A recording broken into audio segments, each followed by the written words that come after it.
Alors le CAP APH, donc agent de propreté et d'hygiène, c'est un CAP qui se prépare sur 2 années. Nous accueillons donc des élèves sous statut scolaire. Que fait un APH? En fait, c'est une personne qui va faire l'entretien des bâtiments. Tout type de bâtiment est à entretenir. Des bâtiments professionnels, ça peut être des bâtiments administratifs. Ça peut être en milieu de bionettoyage, comme par exemple en milieu hospitalier ou dans des crèches. Donc c'est très diversifié. Et quelqu'un qui veut travailler avec un CAP APH, il peut trouver du travail très facilement parce qu'il y a beaucoup de demandes. Surtout par exemple en EHPAD où il y a du personnel vieillissant et qu'il va falloir remplacer. APH, ça veut dire agent de propreté et d'hygiène. C'est tout ce qui concerne le bio-nettoyage, les maladies, tous des trucs sur la santé, l'environnement. Quelles sont les techniques qu'ils voient dans notre établissement? En tout cas pour un CAP APH, ce sont tout ce qui est techniques d'entretien courant comme du dépoussiérage humide, que ce soit du mobilier ou de surface sol, du lavage de vitres.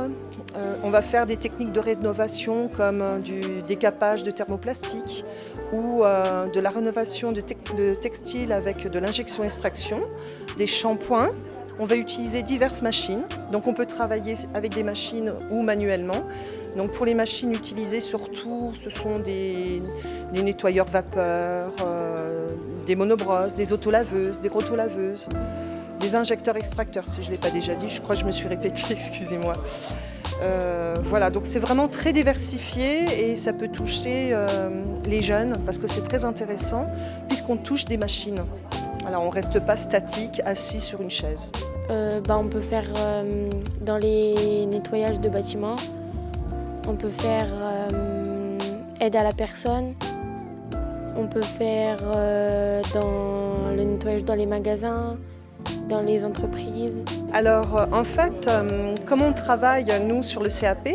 On utilise le référentiel donc, de formation du CAP APH, on va le découper sur les 2 années. Et on va proposer des contextes professionnels. Et en fait, à partir de ces contextes professionnels, nous allons avoir des situations professionnelles.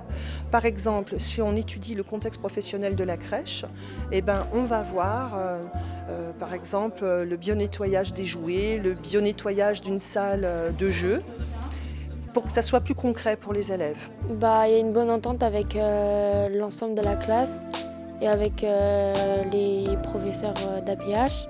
On rigole dans la joie et de la bonne humeur et on travaille aussi dans le sérieux comme dans la bonne humeur. Alors la part de technologie et la part de pratique, la part de technologie en fait va dépendre de ce qu'on va étudier. On va faire l'étude des machines. Si on utilise une autolaveuse, il faut connaître ce que c'est qu'une autolaveuse, comment on l'utilise, comment on fait l'entretien de la machine et quels produits on va utiliser sur différentes surfaces, que ce soit par exemple sur les moquettes, les thermoplastiques, on ne va pas forcément utiliser les mêmes produits. Les élèves ont 14 semaines de stage. Alors nous on appelle ça plutôt des PFMP, des périodes de formation en milieu professionnel. Alors c'est 2 fois 3 semaines pour les entrants et 2 fois 4 semaines pour les classes de terminale. Et ce qui est nouveau cette année, les stages sont rémunérés. Voilà.